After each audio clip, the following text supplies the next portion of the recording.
Nangyari ito nang hindi ko inaasahan, isang lihim na pag-ibig sa pagitan ng yaya at ng asawang mas bata sa akin. Kumusta? Ako si Teresa, 58 anyos na at taga Batangas. Matagal na akong nanirahan sa maliit na baryo malapit sa Lawa kung saan tahimik ang buhay ko pagkatapos ng mahabang pagsasama sa aking yumaong asawa. 6 na taon na siyang pumanaw, isang ligtas na pag-ibig na parang luma at matibay na takure, walang sigawan, walang drama. Ngunit di ko inakala na ang buhay na akala ko'y tapos na ay magsisimulang muli sa paraang di ko inaasahan. Minsan, habang nag-aalaga ako ng mga tanim sa bakuran, naramdaman ko ang biglaang pagkahilo at panghihina sa aking kaliwang kamay. Ang kapitbahay ang nagtulak sa akin sa ospital. Doon unang nagbago ang lahat. Hindi ko pa rin malilimutan ang mga araw na iyon, kung saan ang aking anak na si Nika ay palaging nagmamadali mula sa trabaho bilang isang nurse sa bayan, habang ang asawa niya, si June, ay tila nagbago ng husto. Si June, na dati tila malamig at walang pakialam, ay naging maalaga sa akin sa ospital.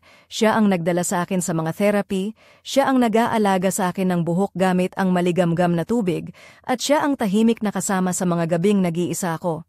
May kakaiba sa mga tingin niya sa akin noon, hindi ng awa kundi may ibang damdamin na hindi ko maintindihan. Nang makalabas ako ng ospital, pilit ako ni Nika na lumipat sa kanilang maliit na apartment sa Lipa City.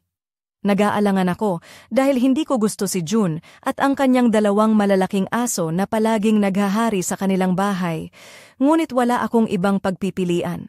Sa unang mga linggo, nagtatago ako sa mga sulok, natutulog sa sofa, at iniiwasan ang mga mata ni June. Ngunit unti-unti, may mga sandaling nag-uusap kami, nagkakatinginan ng may kakaibang init. Si June, na dati malamig, ay nagdadala ng tsaa tuwing umaga, tinatanong kung gusto ko ito, at ako'y nahihiya sa simpleng mga kilos na iyon. Isang gabi habang nag-iisa kami sa bahay dahil may business trip si Nika, inanyayahan niya akong manood ng pelikula.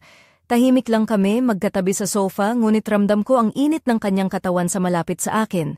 Nang matapos ang palabas, inabot niya sa akin ang baso ng tubig at mahinang binitawan ng "Magandang gabi, Teresa." Hindi ako nakatulog buong gabi, iniisip ang mga damdamin kong hindi ko maintindihan. Kinabukasan, lumabas si June ng kwarto na nakasuot lamang ng shorts, may gising-gising na mukha. Lumingon ako sa kabilang direksyon pero nakita ko ang katawan niya. Umupo siya sa harap ko, nagkape, at nagbiro tungkol sa hindi magandang tulog namin. Napangiti ako sa kanyang pag-unawa, ngunit natatakot ako sa mga nararamdaman ko. Ang pakiramdam na unti-unting lumalago ay parang amag na sumisingit sa bawat sulok ng aking puso.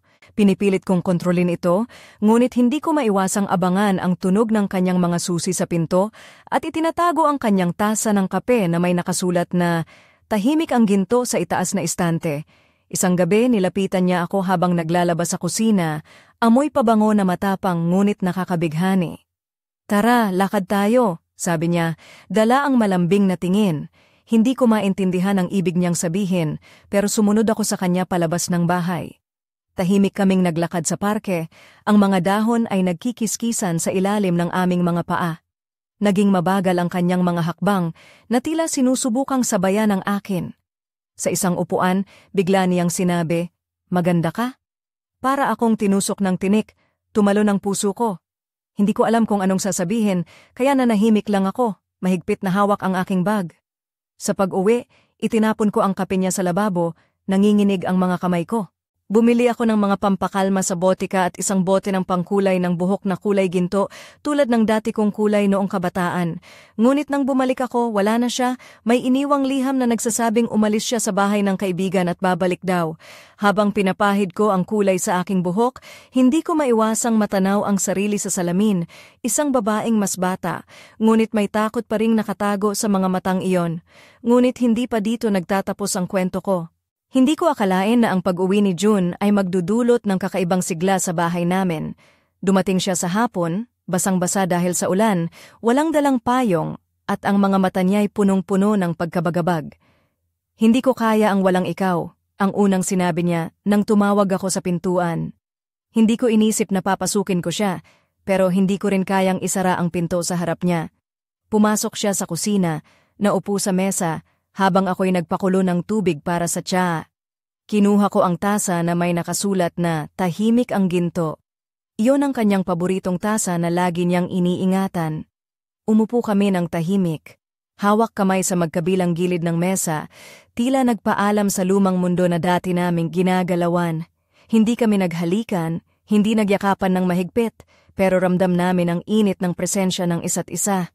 Nagkwento siya tungkol sa pagod niya sa pagkunwaring wala siyang nararamdaman, habang ako'y nagbahagi ng takot at hiya sa mga damdamin kong unti-unting sumisiklab sa aking puso. Matanda na ako, bulong ko sa kanya. Hindi na ito ang panahon ko para magmahal muli. Ngumiti siya ng malambing at sinabing, "Buhay ka pa, Teresa, iyan ang mahalaga." Sa mga sumunod na araw, unti-unting nagbago ang aming relasyon. Hindi na lamang kami mag-asawa ng anak, kundi naging magkaibigan na may lihim na alab na unti-unting sumisiklab. Si June ay naglilinis ng bahay, nag-aalaga sa akin sa mga simpleng paraan. Nagluluto ako ng mga paborito niyang pagkain, kahit na nanginginig pa ang mga kamay ko sa paghawak ng kutsara. Tahimik ang gabi namin, ngunit puno ng mga damdaming hindi maipaliwanag. Isang gabi, habang naghahanda ako ng hapunan, nilapitan niya ako mula sa likod. Amoy pawis at sigarilyo ang kanyang katawan, ngunit sa kabila nito may kakaibang init sa kanyang mga yakap na nagpapagaan sa aking puso. "Sige, lakad tayo," ang sabi niya, na parang paanyaya sa isang bagong simula. Naglakad kami sa tabi ng lawa sa Batangas, kung saan nagkakilala kami noong una. Ang malamig na hangin ay nagdadala ng mga alaala ng nakaraan, ngunit ang mga titig niya ay nagdadala ng pag-asa sa kinabukasan. Hindi ko maipaliwanag kung bakit, pero ramdam ko na kahit sa edad na ito, may pagkakataon pa akong magmahal at mahalin. Pag-uwi namin, naupo kami sa lumang sofa, nagkaroon ng pagkakataon na mag-usap ng mas malalim. Naramdaman ko ang pag-ibig na dati ko nang inisip na nawala na sa akin. Ang kanyang mga salita ay parang musika sa aking mga tenga at ang kanyang mga mata ay tila nagsasabing, hindi ako nag-iisa sa mundong ito. Ngunit sa likod ng lahat ng ito, may mga katanungan na hindi ko pa masagot. Paano kung malaman ito ng anak ko? Paano kung hindi niya maintindihan? At higit sa lahat, paano ko haharapin ang sarili kong mga pangamba sa pagtanggap ng pagmamahal na tila parang ipinagbabawal? Habang ang gabi ay lumalim, nanatili kami magkahawak kamay, naghahanap ng lakas sa isa't isa. Hindi ko alam kung ano ang mangyayari bukas, ngunit isang bagay ang sigurado, hindi na ako nag-iisa sa dilim ng buhay ko. Ngunit ang kwento namin ay nagsisimula pa lamang. Hindi ko pa rin malilimutan ang mga unang araw namin sa maliit na bahay sa bayan ng Lobo, Batangas. Ang ilaw ng araw ay dahan-dahang pumapasok sa mga bintana, sumasayaw sa mga lumang muwebles na tila may mga kwento ng nakaraan. Si June, na dati malamig at tila walang pakialam, ay naging isang tao na hindi ko akalaing makikita ko sa ganitong kalapit. Sa bawat umaga, siya ang nagigising bago ako, nagluluto ng kape, at pinipilit akong bumangon sa kabila ng panghihina ng aking mga kamay. Isa sa mga unang bagay na ginawa namin ay ang pagtatanim ng mga bulaklak sa bakuran, tulad ng mga pulang sampagita, puting gumamela, at mga makukulay na santan. Pinilit kong maging malakas para sa sarili ko kahit na may mga oras na ang sakit sa katawan ay lumalaban. Si June naman, na tila may lihim na lakas, ay palaging naroon, nagdadala ng mga kagamitan, nag-aayos ng mga sirang bahagi ng bahay at nagpapatawa sa akin kahit sa mga sandaling gusto ko nang sumuko. Nang minsang nagluto ako ng nilagang manok, isang paborito namin noon ni asawa, nanood kami ng mga lumang pelikula sa telebisyon. Nakita ko ang kakaibang tingin ni June sa akin, may halong pagkamangha at pag-aalala. Hindi ko alam kung paano niya naisip iyon, pero sa mga sandaling iyon, para akong isang dalaga na muling natutong magmahal. Ngunit hindi naging madali ang aming pagsasama. Isang gabi, habang kami ay nag-uusap sa sala, napansin kong may lungkot sa kanyang mga mata. "Teresa," ang sabi niya, "may mga araw na hindi ko alam kung tama ba ang ginagawa natin." Napailing ako sa bigat ng kanyang mga salita. Alam ko rin iyon, ngunit ang puso ko ay nagsasabing subukan pa rin ang pagkakataon na ito. Lumipas ang mga linggo, unti-unting nagbukas ang aming mga puso sa isa't isa. Si June ay nagkwento tungkol sa kanyang kabataan, ang mga pangarap na hindi natupad, at ang mga takot na matagal niyang tinatago. Ako naman ay nagbahagi ng mga alaala ng aking asawa, ang mga masasayang panahon at ang mga panahong nag-iisa ako. Isang araw, habang naglalakad kami sa palengke, napansin ko ang mga tingin ng mga tao sa amin. May halong pagkagulat at usisero na para bang may lihim na aming tinatago.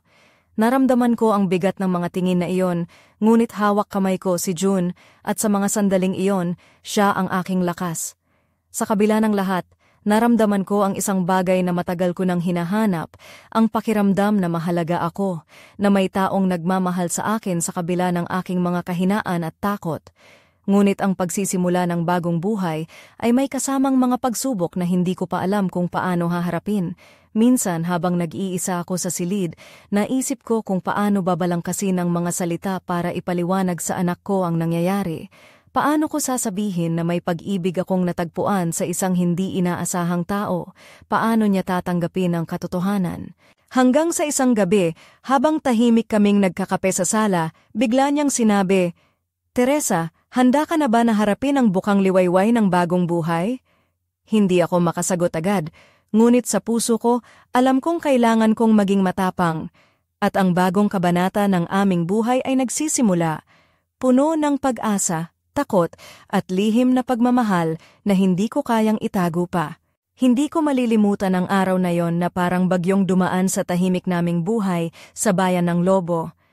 Nagsimula ang lahat nang bigla akong mahulog sa hagdan habang naglilinis sa bahay. Ang kaliwang braso ko, na dati pa man mahina dahil sa stroke, ay muling hindi gumalaw ng maayos. Nadapa ako ng todo, at sa sakit ng katawan, muntik na akong sumigaw, ngunit nanatili akong tahimik, takot na makabahala sa mga kapitbahay. Si June ang unang dumating sa tabi ko. Hindi ko alam kung paano niya nalaman ang nangyari, pero naramdaman ko ang mabilis niyang paghinga at ang malamig na pawis sa kanyang noo. Tinulungan niya akong bumangon, dahan-dahan at maingat. Hindi siya nagalit o naiinis, bagkus, ang mga mata niya ay puno ng malasakit na hindi ko pa naramdaman mula sa kanya noon. Dinala niya ako sa klinika sa bayan at doon, nagpa-check up kami. Nagpasya siyang manatili sa tabi ko habang nagpapagaling ako, kahit na ito ay labag sa kanyang abalang schedule. Sa mga gabing iyon, siya ang nag-aalaga sa akin, nagdadala ng pagkain, nagpapalit ng mga medyas ko, at nagbabantay sa akin habang natutulog. Habang nagpapagaling ako, napansin ko ang mga maliliit na kilos na nagpapakita ng kanyang pagmamahal. Kapag nahihirapan akong bumangon sa kama, hawak niya ang aking kamay ng mahigpit ngunit mahinahon. Kapag kinakain ko ang mga pagkain niya, pinagmamasdan niya ako ng may ngiti na para bang natutuwa siya sa bawat maliit na tagumpay ko. Ngunit sa kabila ng kanyang malasakit, may mga sandali na napapaisip ako kung ano ang tunay na nararamdaman niya para sa akin. Minsan, nahuli ko siyang nakatitig sa akin ng matagal, parang may gustong sabihin pero pinipigilan ng sarili. Nang gabing iyon, nagising ako sa tunog ng kanyang hininga sa tabi ng kama. Hindi ako nakaramdam ng takot o pagkahiya, bagkus, isang kakaibang init ang pumuno sa aking dibdib. Hindi ko maintindihan kung paano ako napunta sa ganitong sitwasyon.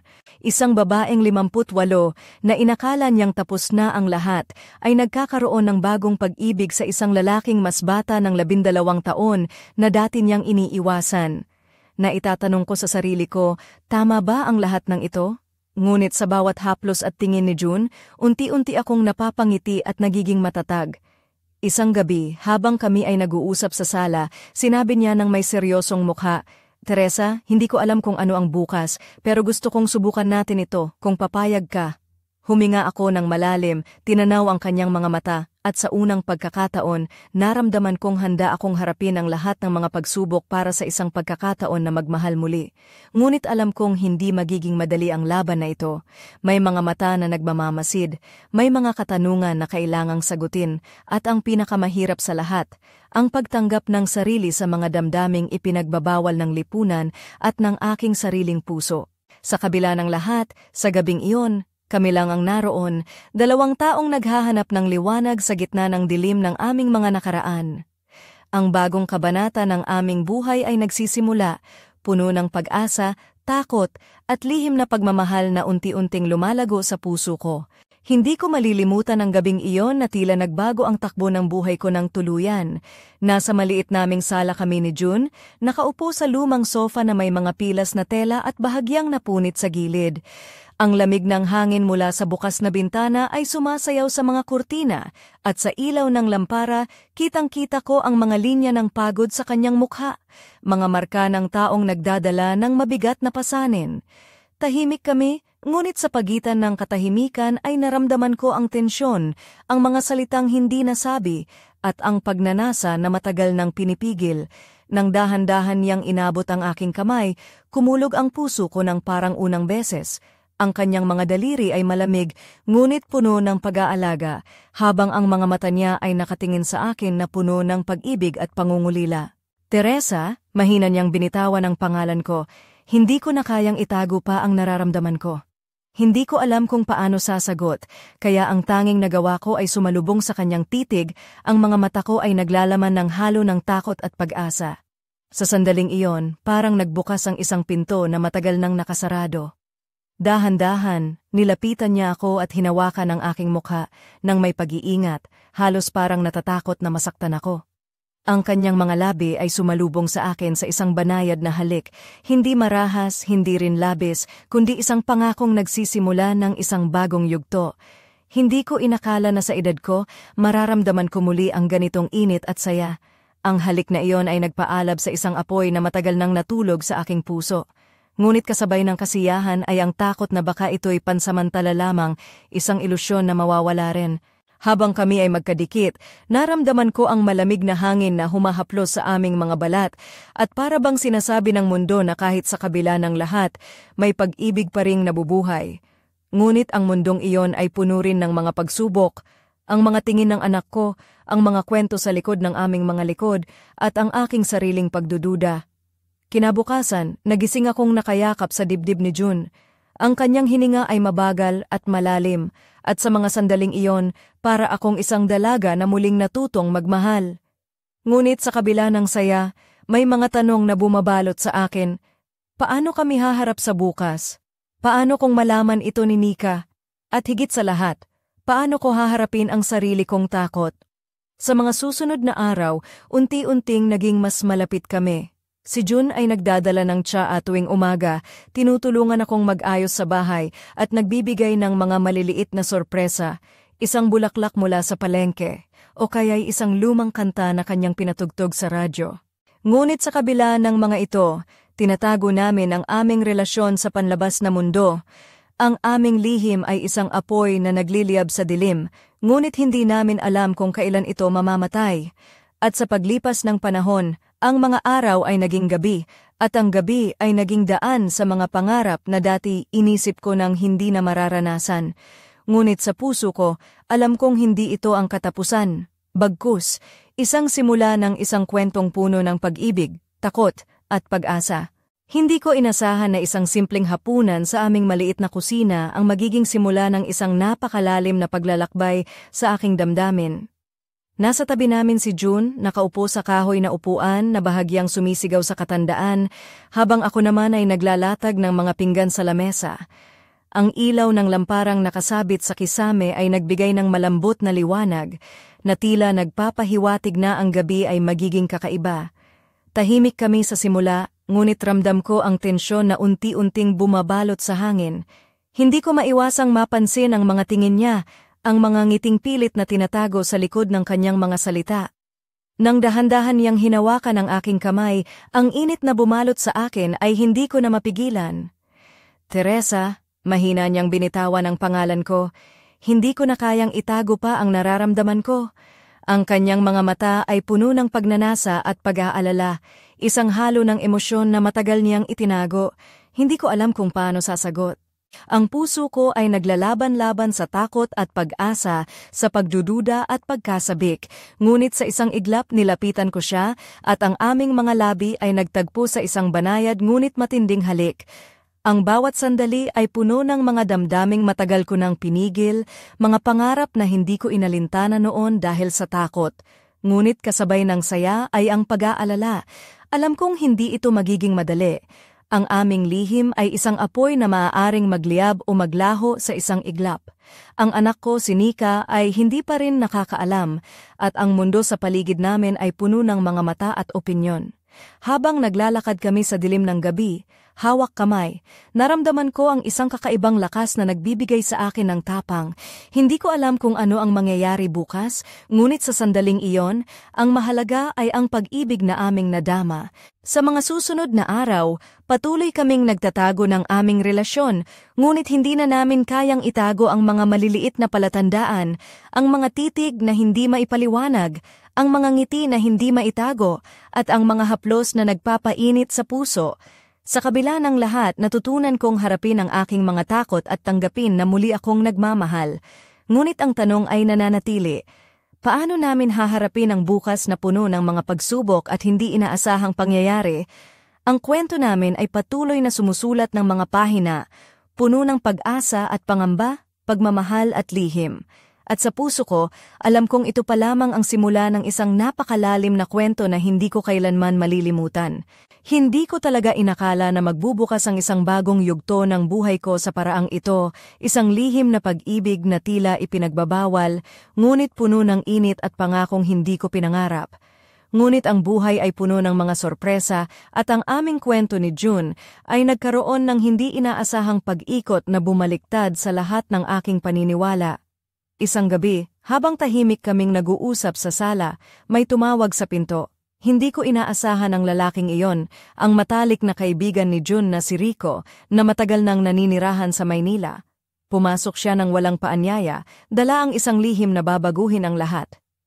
Ito ang katotohanan, Teresa, ang sabi ni Rico ng seryoso habang nakatingin kay June. Hindi lang siya ang tao na sa tingin mo, may mga bagay siya na hindi mo pa nalalaman. Napatingin ako kay June, na tila nag-aalangan, hindi makapagsalita.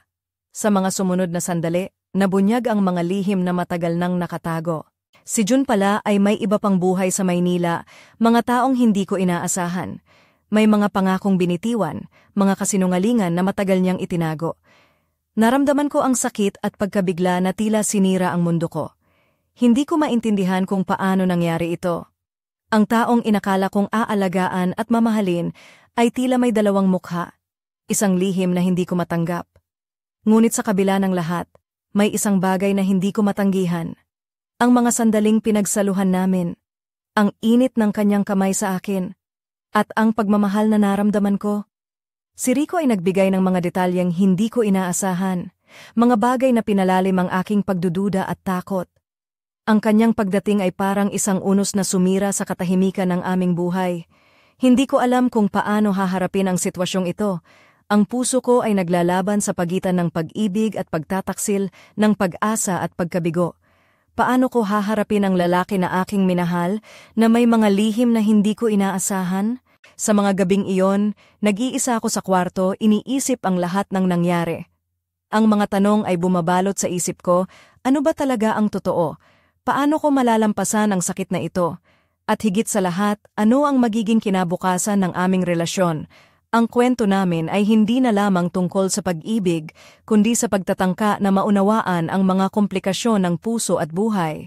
Ang mga lihim ay unti-unting lumalabas at ang aming mundo ay nagiging masalimuot kaysa kailanman. Ngunit kahit sa gitna ng unos, may apoy na nagliliyab pa rin sa puso ko, isang apoy na hindi ko kayang patayin, kahit na puno ng sugat at pagdududa. Ang susunod na kabanata ay magdadala ng mga sagot, ngunit sa ngayon, ang lahat ay nananatiling isang misteryo. Hindi ko inakala na ang pagdating ni Rico ay magdadala ng ganito kalalim na bagyo sa buhay namin ni June. Nang mawala siya sa aming bahay, nag-iwan siya ng mga tanong na tila mga patalim na paulit-ulit na sumasagi sa puso ko. Hindi ko maintindihan kung paano ko haharapin ang lalaking minahal ko na ngayon nagiging isang estranghero sa aking mga mata. Kinabukasan, tahimik ang bahay. Si June ay hindi lumabas sa kanyang kwarto at ako'y nanatili sa sala, hawak ang lumang tasa ng tsaa na madalas niyang iniinom. Ang mga alaala namin ay naglalaro sa isip ko, mga sandaling puno ng init at saya, at ngayon ay puno ng pag-aalinlangan at sakit. May mga pagkakataon na naririnig ko siyang nag-uusap sa telepono ng palihim at kahit na sinusubukan kong huwag pansinin, ang mga boses na iyon ay nagpapasikip ng dibdib ko. Naisip kong baka may mga bagay pa siyang tinatago na hindi ko pa nalalaman. Isang gabi, naglakas loob akong sundan siya. Nakita ko siyang pumunta sa isang maliit na kainan sa bayan kung saan nakipagkita siya kay Rico. Ang kanilang usapan ay seryoso, puno ng mga lihim na hindi ko maintindihan.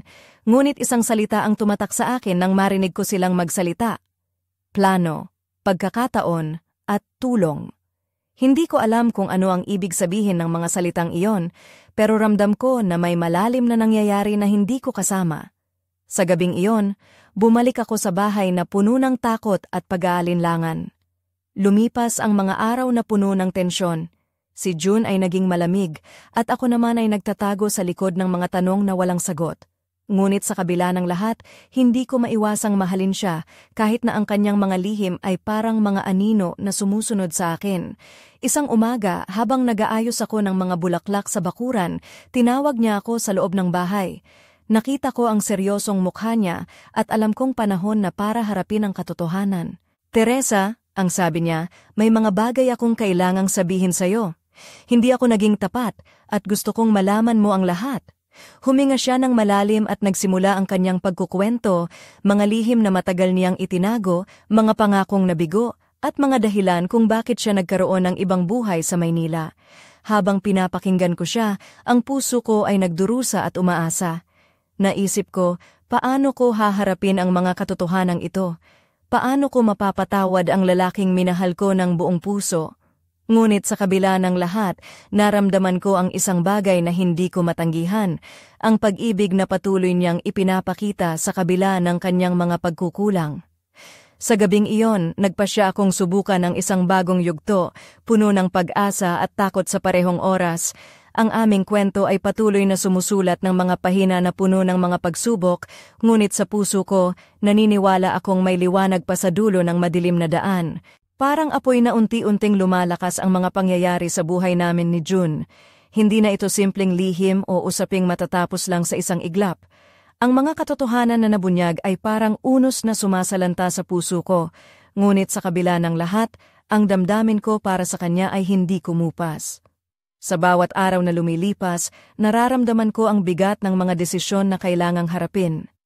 Ang mga titig ni Nika kapag pumapasok siya sa bahay, ang mga tahimik na sandali namin ni June na puno ng hindi nasabi, at ang mga pangambang sumasagi sa isip ko, paano ba namin haharapin ang bukas na puno ng mga tanong? Isang gabi, habang kami ay magkasalo sa maliit na hapagkainan, napansin ko ang kakaibang pagbabago sa kanya. Ang mga mata niya ay puno ng determinasyon, ngunit may kalungkutan na hindi niya maitago. Teresa, mahina niyang binitawan. Handa na akong harapin ang lahat, kasama ka. Hindi ko alam kung anong sasabihin. Ang puso ko ay naglalaban sa pagitan ng takot at pag-asa. Ngunit sa mga salita niya, naramdaman ko ang tapang na matagal ko nang hinahanap sa sarili ko. Ngunit hindi pa rito nagtatapos ang aming kwento. Isang gabi, habang natutulog ako, nagising ako sa tunog ng pintuan na dahan-dahang bumubukas. Nakita ko si June na may dala-dalang bag, ang mukha niya ay basa sa luha at pawis. Kailangan kong umalis muna, ang sabi niya, nang may pag-aalinlangan. May mga bagay akong kailangang ayusin. Hindi ko maintindihan ang bigat ng kanyang mga salita, ngunit alam kong hindi ito maganda. Hindi ko kayang pigilan siya, kaya hinayaan ko siyang umalis habang hawak ang kanyang kamay ng mahigpit. Sa mga araw na siya'y wala, naglakad-lakad ako sa bahay na puno ng mga alaala namin, ang aming mga lihim, mga pangarap at mga pangakong binitiwan. Nararamdaman ko ang kawalan na hindi mapuno ng kahit ano. Ngunit sa kabila ng lahat, naniniwala ako na may pag-asa pa, na darating ang araw na muling magkasama kami at harapin ang mga pagsubok ng magkasama. Ang kwento namin ay patuloy na sumusulat ng mga pahina ng pag-ibig, sakripisyo at pag-asa. At sa puso ko, alam kong hindi ako susuko kahit na ang daan ay puno ng dilim at unos. Hindi ko inakala na darating ang sandaling iyon, isang gabi ng taglamig sa bayan ng Lobo, kung saan ang malamig na hangin ay tila sumasalo sa aking mga luha.